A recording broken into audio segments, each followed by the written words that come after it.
Haji Zukri, atau akrab dipanggil Zukri, adalah sosok muda yang peduli dan selalu dekat dengan rakyat.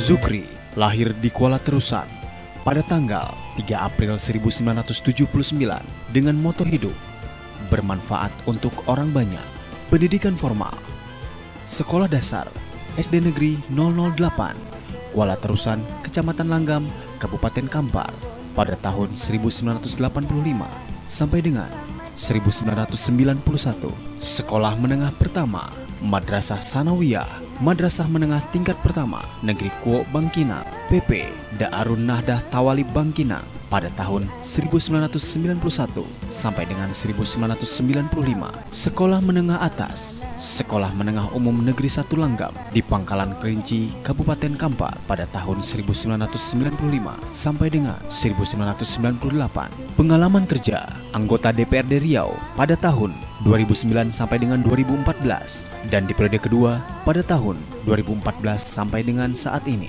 Pengalaman organisasi Ketua Ikatan Pelajar Riau Yogyakarta pada tahun 2001 sampai dengan 2002, Ketua Himpunan Pengusaha Muda Indonesia Kabupaten Pelalawan pada tahun 2004 sampai dengan 2009, Ketua Karang Taruna Kabupaten Pelalawan pada tahun 2007 sampai dengan saat ini. Zukri Anaslah pilihan kita, pemimpin amanah serta merakyat, bersama kita jemput perubahan.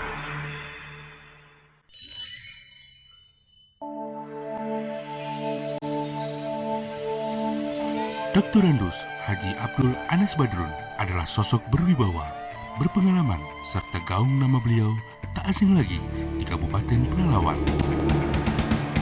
Dr. Andus Haji Abdul Anas Badrun lahir di Tanjung Sum pada tanggal 9 Juni 1964 dan bertempat tinggal sekarang di Jalan Maharja Indra, Gang Melati, RT 05 RW 06, Kelurahan Pangkalan Kerinci Kota, Kabupaten Pelalawan, dengan moto hidup berjuang untuk rakyat. Dr. Andus Haji Abdul Anas Badrun, pendidikan formal, Sekolah Dasar Negeri Tanjung Sum di Kuala Kampar pada tahun 1973 sampai dengan 1979.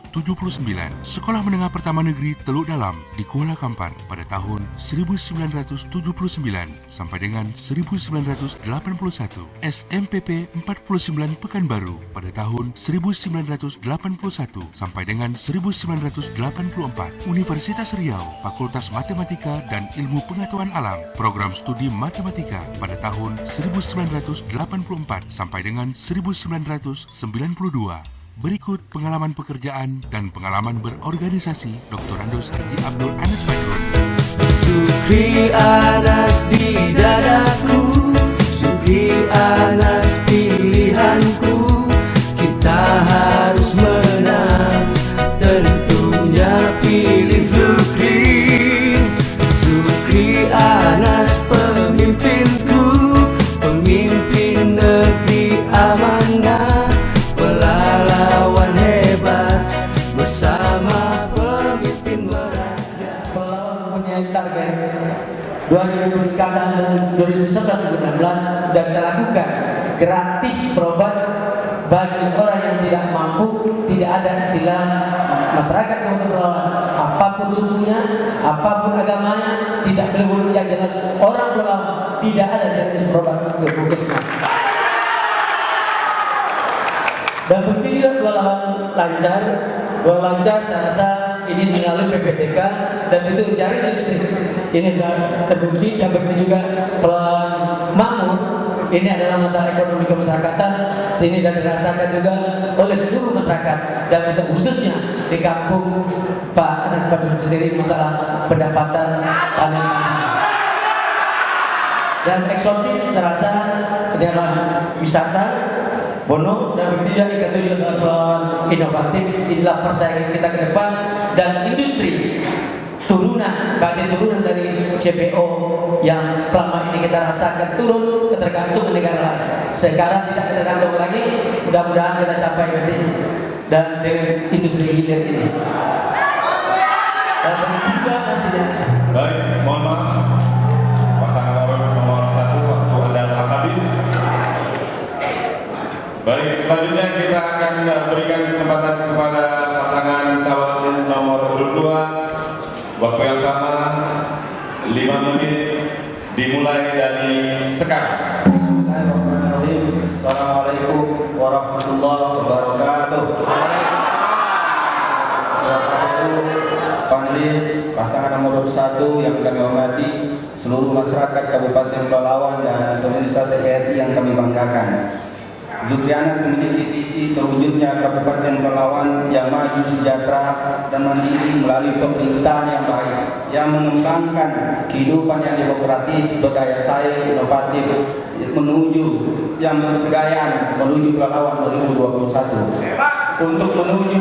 Untuk mendukung visi misi ini kami memiliki 5 program prioritas yang kami sebut dengan 5 pilar Pelalawan hebat. Yang pertama adalah pemerintahan hebat. Pemerintahan hebat adalah pemerintahan yang transparan, pemerintahan yang bersih dari korupsi, kolusi dan nepotisme, pemerintahan yang mengurus dan mewujudkan itu kita harus meningkatkan kesejahteraan pegawai, baik pegawai negeri maupun honorer-honorer yang ada. Kita menjamin tidak boleh lagi ada masyarakat Kabupaten Pelalawan yang tidak punya KTP, tidak punya KK dan tidak punya akte anak mereka. Dan dijamin tidak boleh dipungut duit 1 sen pun kepada rakyat karena mereka mau mengurus KTP, KK, akte dan lain-lainnya. Kita akan menyiapkan mobil berkeliling di seluruh desa dan kelurahan di Kabupaten Pelalawan untuk mempermudah masyarakat mengurus KTP, KK, akte dan lain-lainnya. Kita juga akan menyiapkan nomor SMS Center sebagai sarana masyarakat bisa mengadukan dan melaporkan segala bentuk pungutan, segala bentuk kesewenang-wenangan yang dilakukan oleh pegawai-pegawai pemerintah.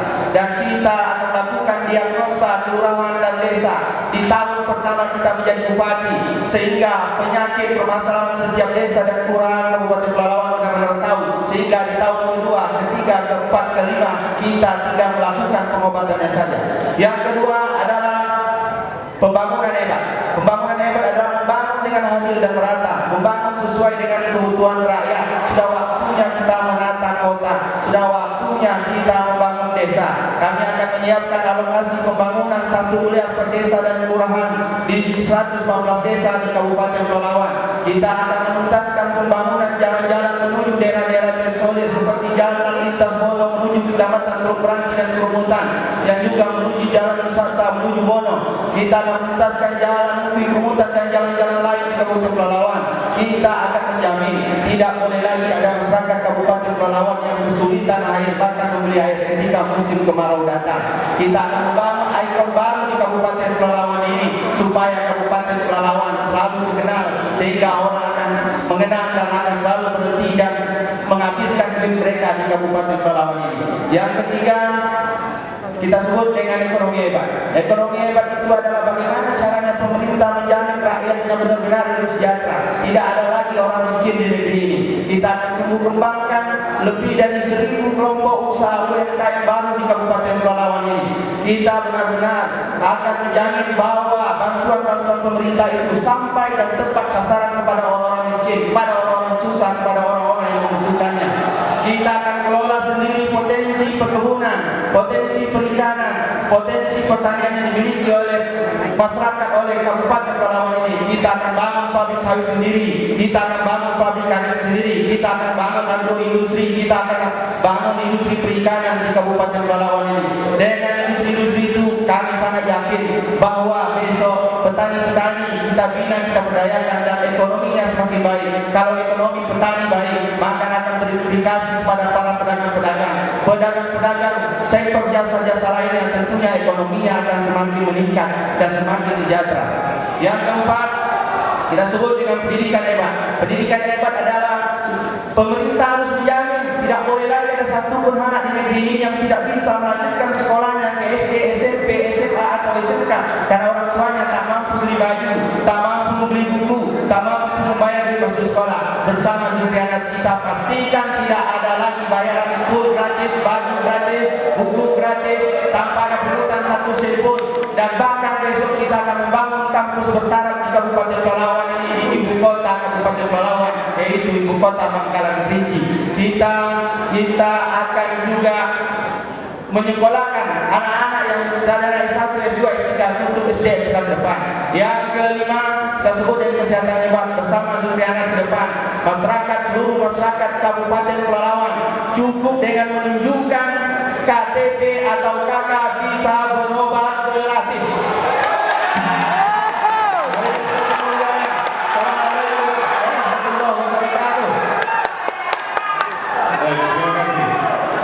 Hadirin sekalian, kita beri tepuk tangan untuk kedua pasangan calon yang telah memaparkan visi misinya.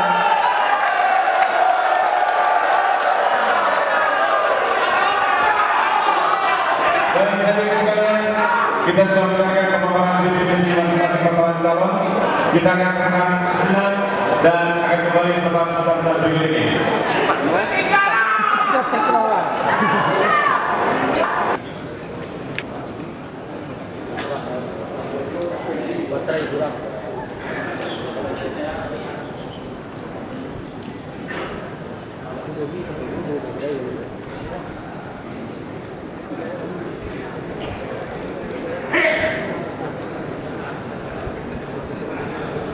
Baik, kami ingatkan bahwa nanti kedua pasangan calon akan diberi kesempatan waktu 2 menit untuk menjawab pertanyaan dari panelis. Kami persilakan pada Profesor Betty Karya. Bismillahirrahmanirrahim. Saya langsung saja karena waktu terbatas kepada dua pasangan calon yang saya hormati. Saya sungguh bahagia mendengarkan visi dan misi daripada bapak-bapak sekalian. Dan yang terbayang oleh saya adalah relawan ke depan betul-betul menjadi relawan yang sejahtera. Nah, oleh karena itu, dalam pelaksanaan ternyata tidak semudah visi yang tadi diungkapkan. Pasti saja dalam pelaksanaan akan menemukan berbagai permasalahan. Buktinya, ketika Indonesia ini Presiden menyampaikan visi misi, gubernur, para bupati, wali kota menyatakan memberantas kemiskinan. Kenyataannya sekarang kemiskinan itu justru tambah naik. Pertanyaannya, saya ingin mendengarkan program unggulan apa yang betul-betul terukur bisa memecahkan permasalahan ini. Sekian. Pada Profesor Betty Karya, kepada nomor berapa dulu? Nomor 1. Nomor 1, baik. Kami persilakan kepada nomor 1, 2 menit waktu Anda dimulai dari sekarang. Terima kasih. Mungkin masalah kemiskinan yang ditanyakan tadi, saya rasa kita Kabupaten Pelalawan pada tahun 2010 kita adalah 14,sekian% angka kemiskinan. Alhamdulillah sekarang sudah 11%. Oleh sebab itu kemiskinan diberantas zero itu tidak mungkin. Berlawan kita sama ayat Quran ada, tidak ada orang miskin. Oleh sebab itu secara berangsur bertahap kita ada buktikan beberapa angka kemiskinan yang tertinggi adalah di daerah pesisir, termasuk salah satunya di Kota Kampar sana. Oleh sebab itu kita coba membangun, kita lihat secara langsung bagaimana merubah pola pikir masyarakat yang pertama ini. Yang kedua, bagaimana pembinaan kita dalam mata pencarian tidak mengalami pekerjaan. Terutama di Kota Kampar itu adalah padi. Sebelumnya mendapatkan tanaman padi lebih kurang 3 ton sampai 3,5 ton per tahun dan bergantian cuma berapa ratus hektar. Setelah kita ke sana bisa selesai penangkar benih. Benih itu adalah dulu bantuan dari pemerintah. Sekarang tidak bantuan lagi. Dan begitu juga kita tingkatkan. Sekarang dua kali setahun dan bisa mencapai 6,8 ton sampai 7,5 ton per hektar. Artinya apa? Dari 17 menjadi 7.896 hektar sekarang. Jadi kalau diperkirakan untuk angka secara menyeluruh miskin ditambah berat tidak mungkin. Tapi kita lihat secara layak di masyarakat tersebut. Jadi perubahan di sana. Terima kasih. Silakan Mas Saudara. Mengatakan bahwa untuk pemberantasan kemiskinan ini tidak lain caranya adalah dengan meningkatkan kualitas sumber daya manusianya.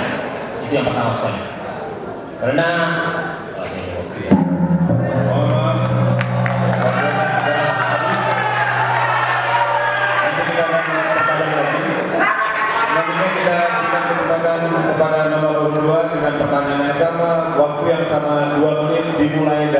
sekarang.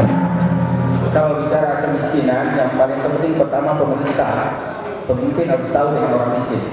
Kalau kita tahu dengan orang miskin, maka kita tahu apa yang dibutuhkan oleh orang miskin. Kami sangat yakin dengan diagnosa pembangunan yang kita lakukan, diagnosa desa dan kelurahan yang kita akan datang ke 114 desa di Kabupaten Pelalawan di tahun kita pertama menjadi bupati, kita tahu persis apa yang dibutuhkan oleh orang miskin dan kita pastikan bantuan-bantuan itu benar-benar akan sampai kepada orang miskin, kepada orang susah, dan itulah yang membuat mereka kehidupan mereka akan semakin baik dan mereka akan keluar dari kemiskinan.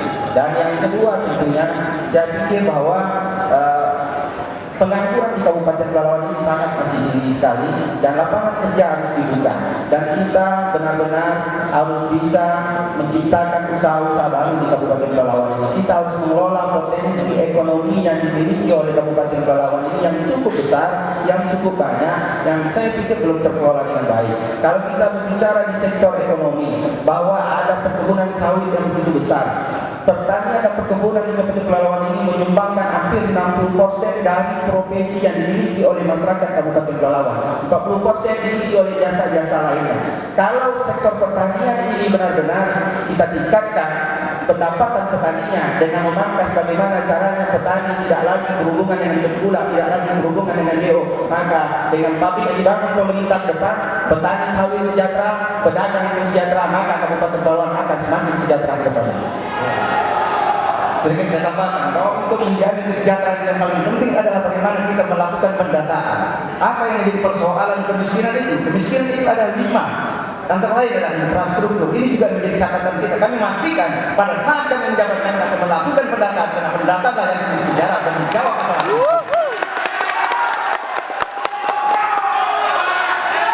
Masih ada yang penting? Baik, habis. Terima kasih. Selanjutnya kita berikan kesempatan untuk panelis kedua, Dr. Hidayat Syah, untuk memberikan pertanyaan kepada kedua pasangan calon. Terima kasih pada pasangan calon bupati dan wakil bupati yang dimuliakan. Dari paparan visi-visi yang telah disampaikan, kami bisa menangkap apa yang menjadi keinginan ke depan. Namun satu hal yang perlu kita perhatikan bahwa kita sekarang sedang memasuki dunia global dan Pelalawan merupakan salah satu kabupaten yang langsung berhadapan dengan dunia internasional. Terkait dengan itu tentu banyak menimbulkan persaingan-persaingan, kompetisi-kompetisi yang ketat. Sehubungan dengan itu, bagaimana kita orang-orang Kabupaten Pelalawan ini bisa bermain dan menjadi pemenang dalam persoalan persaingan tersebut, terutama dalam hal pengembangan SPM-nya. Untuk itu yang saya ingin tahu adalah apa program konkret yang dilakukan oleh para calon bupati dan wakil bupati untuk meningkatkan kualitas SPM kita tersebut. Sekian, terima kasih. Baik, kami persilakan kepada nomor 1. Waktu 2 menit untuk Anda mulai dari sekarang. Terima kasih. Mungkin keinginan apa yang disampaikan oleh Pak Dr. Hidayat tadi, saya sangat setuju Pak, karena kita berbicara sekarang tidak bicara lokal, tapi kita bicara lokal, tapi harus mengikuti bagaimana program nasional, begitu juga internasional. Maka tadi saya sampaikan ada program 7, ada Pelalawan inovatif. Inovatif inilah jawaban nanti bagaimana sebenarnya kita bersaing lokal. Tapi bukan masalahnya kita apa yang disampaikan di nomor 2 tadi ada 60%. Kalau kita menghitung 70%. Orang Pelalawan mata pencarian hidupnya adalah tergantung pada sawit. Turun sawit kemarin itu bukan karena kita harus bikin pabrik, tetapi jawabannya inovatif kita bagaimana industri hilirisasi. Berarti turunan ke pasar CPO ini tidak ketergantungan kepada negara luar. Ini yang ada di teknologi. Dan begitu juga persaingan ini. Persaingan ini yang Pak sampaikan kita harus mengacu bagaimana dari